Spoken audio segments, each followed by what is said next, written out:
بس 28 سفر آنے والی یہ چیز ذہن میں رکھیں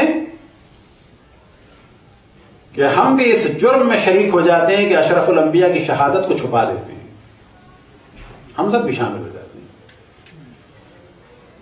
اشرف الانبیاء کو تمام شیعہ سنی کتابوں کے حساب سے ان کو زہر دیا گیا۔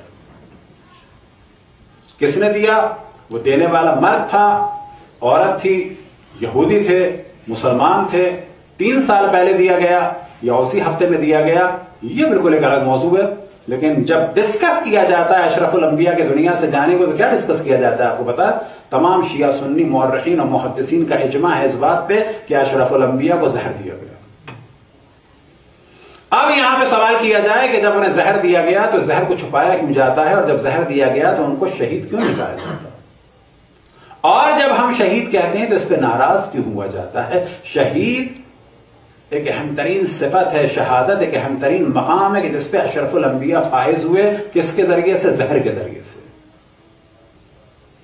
اور خود ہمارے یہاں روایات ہے وَمَا مِنَّا إِلَّا مَقْتُولٌ أَوْ مسموم، کہ ہمارے درمیان کوئی بھی ایسا نہیں ہے مگر یہ کہ یا اسے تلوار سے قتل کیا جائے یا پھر یعنی یا قتل کیا جائے فزیکلی کسی چیز سے، یا کیا کیا جائے؟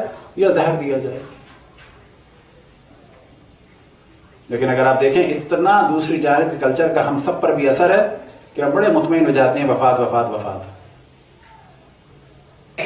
اور اس سے زیادہ ظلم کیا ہو جاتا ہے کہ اشرف الانبیاء کی شہادت کا اتنا ذکر نہیں ہو پاتا کہ جتنا ہونا چاہیے، اور یہ ذکر جتنا کھلے گا اتنا تاریخ اور کھلے گی کہ اشرف الانبیاء کے ساتھ کیا ہو۔ بس کربلا کے واقعے کا تعلق اشرف الانبیاء کی شہادت سے شروع ہوتا ہے، اور اشرف الانبیاء کی شہادت کے بعد جو سب سے پہلا واقعہ ہوا وہ جانتے ہیں کیا واقعہ ہے؟